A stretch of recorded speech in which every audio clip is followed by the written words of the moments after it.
Have you ever been in a moment where you knew exactly what you wanted to say, but the words just wouldn't come out right? You paused, stumbled, or said something you didn't mean, and later, you replayed that moment over and over, wishing you could have said it better. If that's ever happened to you, listen closely, because this story might just change the way you speak forever. Once, there was a young man who couldn't express himself clearly, until one powerful lesson changed everything. This is his story, and maybe it's yours too. In a busy city full of dreamers, there lived a young man named Peter. He was smart, thoughtful, and full of ideas, but when it came time to speak, his mind betrayed him. In meetings, he'd open his mouth with confidence and lose his train of thought halfway. At family gatherings, he'd try to explain something meaningful, only to sound nervous or unsure. People didn't see the deep thinker he was, they only saw a man who couldn't articulate himself. And that broke him more than he liked to admit. His childhood friend, Kate, once told him, "You think like a poet, Peter, but you speak like you're running from your own words." He laughed it off, but that night, it echoed in his head.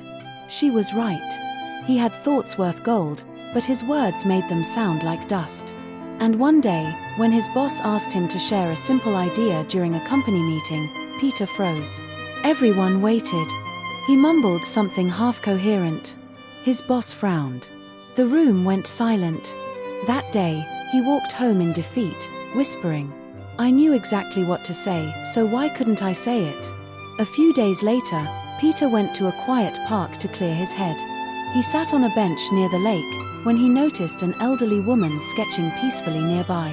Her name was Clara, a retired journalist known for her calm voice and powerful words. Peter sighed, "I wish I could speak like that, effortlessly, confidently." Clara smiled without looking up from her sketch. "Speaking clearly isn't about effort, my dear. It's about order." Peter frowned. "Order?" She nodded. "Your thoughts are like scattered leaves. Until you gather them, your words will always sound like wind." He listened closely. "So how do I gather them?" he asked. Clara put down her pencil and said, "3 things: slow down, simplify, and see before you speak." Peter tilted his head. "See what?" She smiled gently. "See what you mean in your mind before you try to make others see it." Then she handed him a small notepad and said, "Write your thoughts daily. Not to share them, to understand them." Peter took the advice seriously. Every morning, he began writing short reflections about anything: his goals, his feelings, even random ideas. And slowly, his thoughts began to untangle. For the first time, his mind started making sense before his mouth tried to catch up. A few weeks later, Peter was asked to speak at a small community event.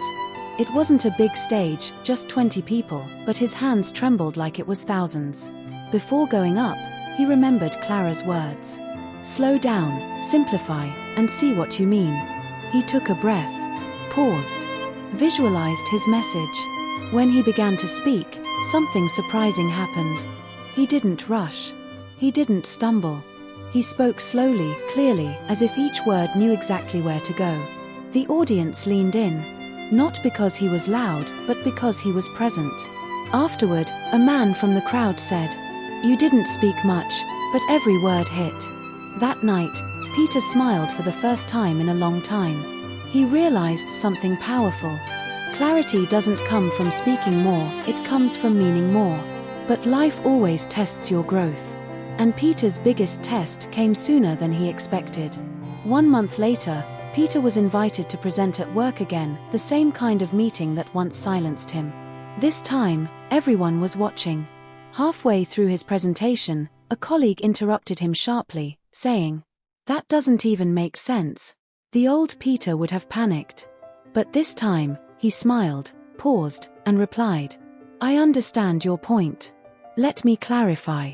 He took a breath, gathered his thoughts, and explained his idea again, this time, simpler. The room went quiet. Then his boss nodded and said, "Now that makes perfect sense." That day, Peter understood. Calm minds speak clearly. Rushed minds speak chaos. Weeks later, he met Clara again at the park. He thanked her and said, "I finally get it. It's not about sounding smart, it's about being understood. Clara smiled, sketching the horizon. And when you speak to be understood, you'll sound smarter than 99% of people. From then on, Peter became known for his poise and clarity. People often asked him how he spoke so well. He'd simply say, "Think deeply. Speak slowly. Mean every word." When your thoughts are noisy, your words will always be messy. But when your mind is calm, your message becomes power. Don't rush to speak, pause to understand. Because the clearer you're thinking, the stronger your voice. If this story inspired you, comment below, "I choose clarity." Let it remind you your calm, your thoughtfulness, and your patience are your greatest communication skills. Like, share, and subscribe for more stories that teach you how to think better, speak smarter, and live clearer.